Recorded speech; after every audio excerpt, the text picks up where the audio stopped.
আচ্ছা, এই গরমকালে যদি এরকম বাড়ির তৈরি ম্যাঙ্গো জুস পাওয়া যায় তাহলে কেমন হয় বলো তো? তো চলো, আজকে আমি খুব সহজেই বাড়ির তৈরি ম্যাঙ্গো জুসের রেসিপি তোমাদের সঙ্গে শেয়ার করব।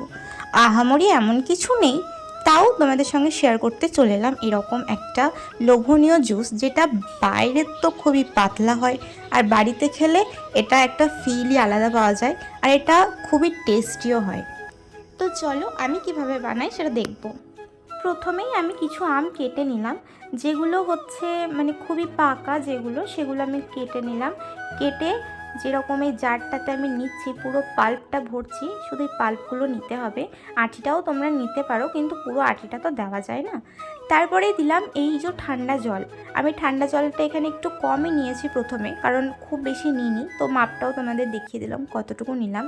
তারপর এর মধ্যে দিয়ে দিলাম চিনি স্বাদ মতো। আমি এখানে খুবই অল্প মিষ্টি নিয়েছি, কারণ যেহেতু আমাদের আমগুলো খুবই মিষ্টি ছিল সেই জন্য।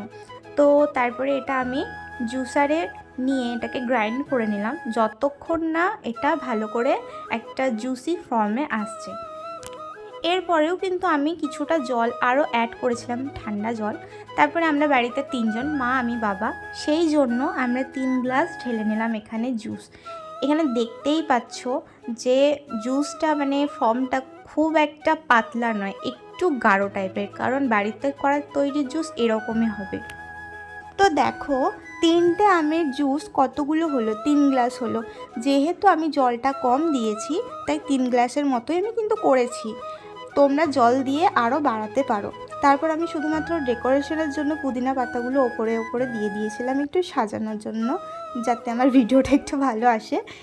বাস হয়ে গেল আমাদের বাড়ির রিফ্রেশিং ম্যাঙ্গো জুস। তো টাটা বন্ধুরা, আবার কখনো কোনো কিছু নিয়ে হাজির হয়ে যাব তোমাদের সামনে। টাটা।